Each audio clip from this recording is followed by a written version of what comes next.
Hey, how's it going? At home with Greg again, and just wanted to give you, we are going to make a chicken and rice soup today, a little creamy chicken with wild rice.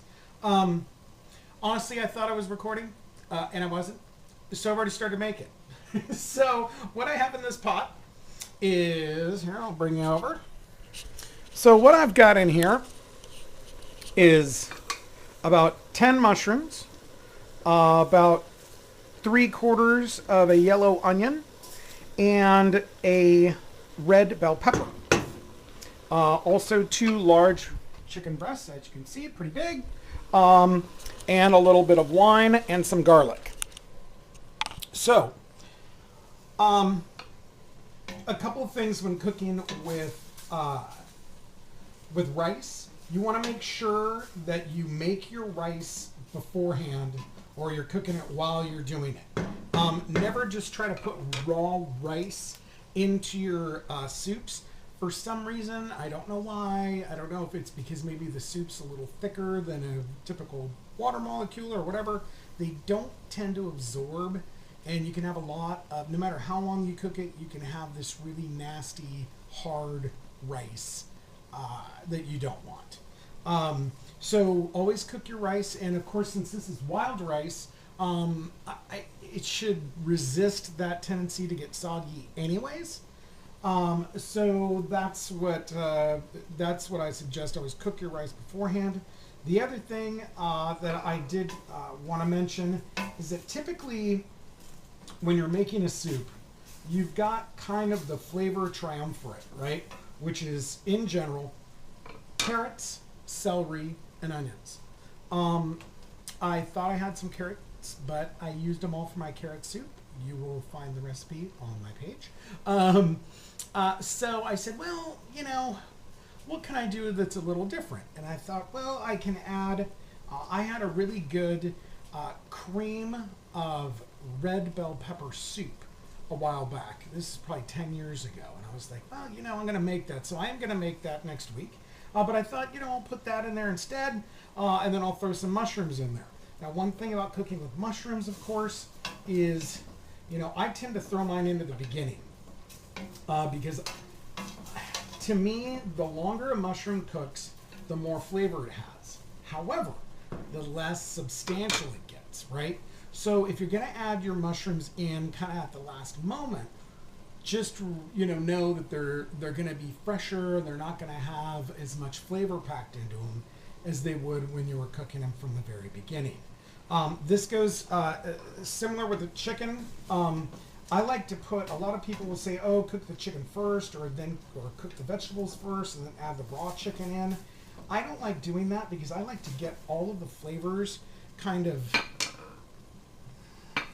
in the soup, or in the base of the soup first, and then I can release those with water.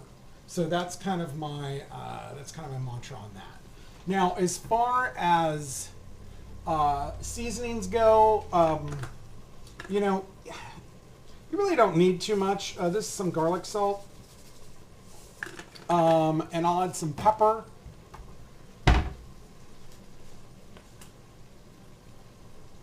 I don't know, a tablespoon of pepper, maybe a 1/4 teaspoon of garlic salt.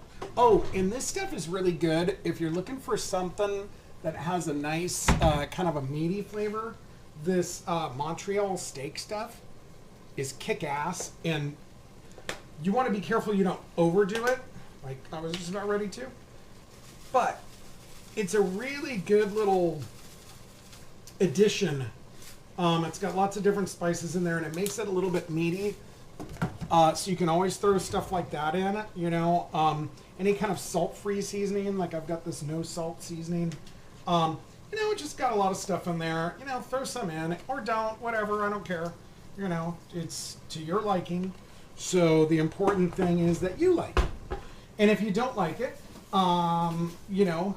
you've gotten the, I think from watching my programs, you've kind of figured out that, if you don't like it, make it a little bit different next time and make it to your liking. Throw some bacon in there. I just happen to have some bacon from the other day, so I am going to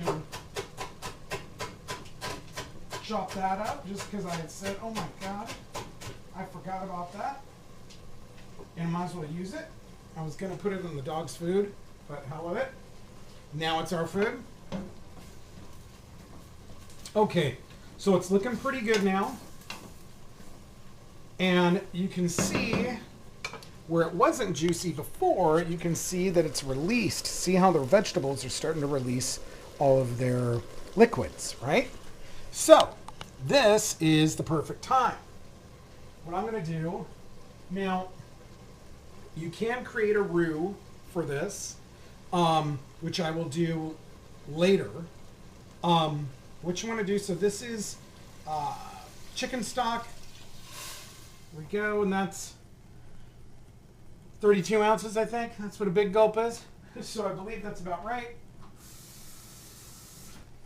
I'm going to add a little bit of water just to go.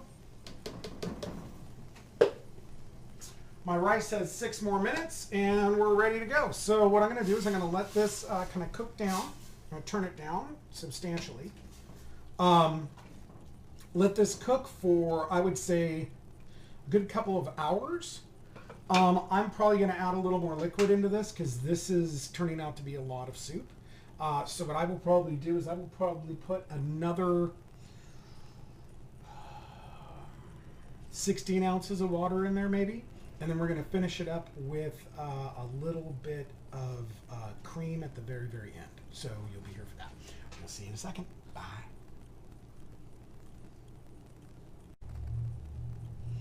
Okay, and we're back. How's it going, people? So the rice is done, so I thought I'd put that in. And hot, hot, hot. Don't forget, it's rice. There's steam that comes out of it, so be careful. And this is a cup of wild rice. Uncooked, of course. Makes much more than that after it's done. There we go. We're going to plant that in there.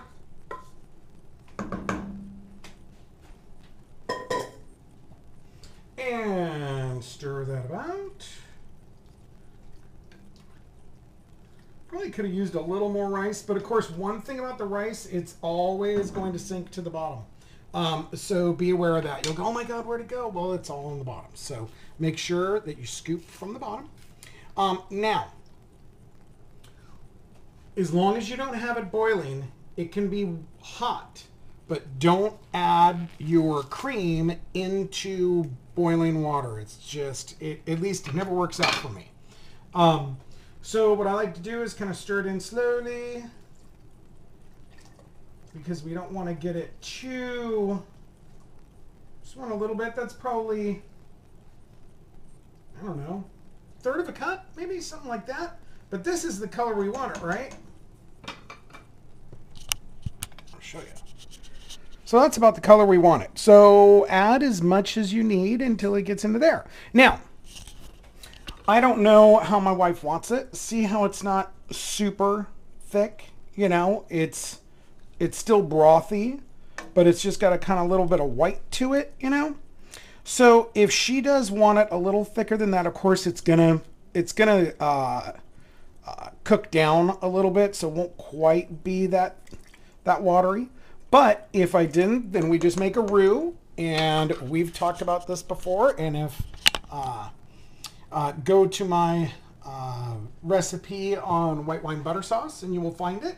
But really all you need is a tiny, tiny bit of water and some flour, or you can even sift the flour right into it. And as long as you're careful about stirring it and you're giving it a pretty good stir, it shouldn't really matter, but that will thicken it up. And you just keep doing that. Wait 5 minutes, do it a little bit more, wait 5 minutes, do a little bit more. And, you know, when it comes out the way, the consistency that you want it, then it's done. Guys, have a wonderful day. Be good humans. We'll see you later.